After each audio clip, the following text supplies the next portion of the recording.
எல்லாருக்கும் வணக்கங்க. ஸ்நேகிதி ஃபுட்ஸில் இருக்கோம். போன வாரம் புதன்கிழமை நடந்த தேங்காய் ஏலத்தில் கருப்பு தேங்காய் ஒரு லாட் கிடச்சிங்க. அது வந்து பார்த்திங்கன்னா சரியாக ஒரு 400 கிலோ இடம் வந்துச்சுங்க. அந்த தேங்காய் தான் வந்து பார்த்திங்கன்னா இப்போ உடச்சிட்ருக்கோம்.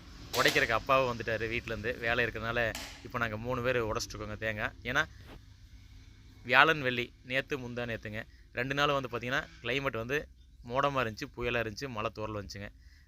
இதே மாதிரி தான் 15 நாளைக்கு முன்னாடி உடச்சி போட்டு ஒரு நாள் சுத்தமாக வெயில் இல்லாமல் பூஞ்சானம் பிடிச்சி தேங்காய் எல்லாம் வீணாக போச்சுங்க. அதை நீங்களே பார்த்துருப்பீங்க. இந்த வாட்டி வந்து பார்த்திங்கன்னா வியாழன் வெள்ளி அதே மாதிரி வந்து பார்த்திங்கன்னா மோடமாக இருந்துச்சு, புயலாக இருந்துச்சு. இன்றைக்கி சனிக்கிழமை தான் உடச்சி போட்டிருக்கோங்க. நல்ல வேலையாக வெயில் ஓரளவுக்கு கிடைக்குதுங்க. இதே வெயில் 2 நாள் கிடைச்சுன்னா இந்த கொப்பரை 98% நமக்கு நல்லா தரமானதாக கிடைக்குங்க. பருப்பும் நல்லா விளைஞ்ச பருப்பாக இருக்குங்க. பாருங்கள் எவ்வளோ முத்த பருப்பாக, நல்லா விளைஞ்ச பருப்பாக, நல்ல தரமான பருப்பாக இருக்குது. ஒரு சிலது மட்டும் இந்த மாதிரி மந்தம் கம்மியாக இருக்குங்க. அது வர்றது தாங்க, உள்ளுக்குள்ளே தேங்காய் என்ன இருக்குதுன்னு நம்ம கணிக்க முடியாதுங்க.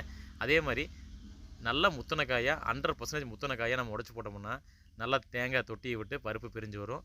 நம்ம 3வது நாள் வந்து தோண்டிக்கலாங்க. அதுக்கப்புறம் ஒரு 2 நாள் காய்ச்சோன்னா நமக்கு எண்ணெய் உற்பத்திக்கு சரியாக இருக்குங்க. நிறைய பேர் வந்து பார்த்திங்கன்னா கொப்பரை தொழில் பண்ணலான்னு சொல்லி கேட்குறீங்க. அதாவது வந்து பார்த்திங்கன்னா எதுவாக இருந்தாலும் எந்த தொழில் பண்ணாலும் சின்ன அளவில் ஆரம்பிங்க. அனுபவப்பட்டு தான் நம்ம எதுவாக இருந்தாலும் பண்ண முடியுங்க. இயற்கை சூழ்நிலை இது எல்லாமே வந்து பார்த்திங்கன்னா கொப்பரைக்கு ரொம்ப முக்கியங்க. எந்த அளவுக்கு வெயில் அடிக்குதோ அந்த அளவுக்கு தரமான கொப்பரை கிடைக்குங்க. அதனால் நாங்கள் எங்கள் வாடிக்கையாளருக்காக ரசாயனம் இல்லாத தேங்காயிலேருந்து உற்பத்தி பண்ணி தரமான தேங்காய் எண்ணெய் உற்பத்தி பண்ணி விற்பனை பண்ணியிருக்கோங்க.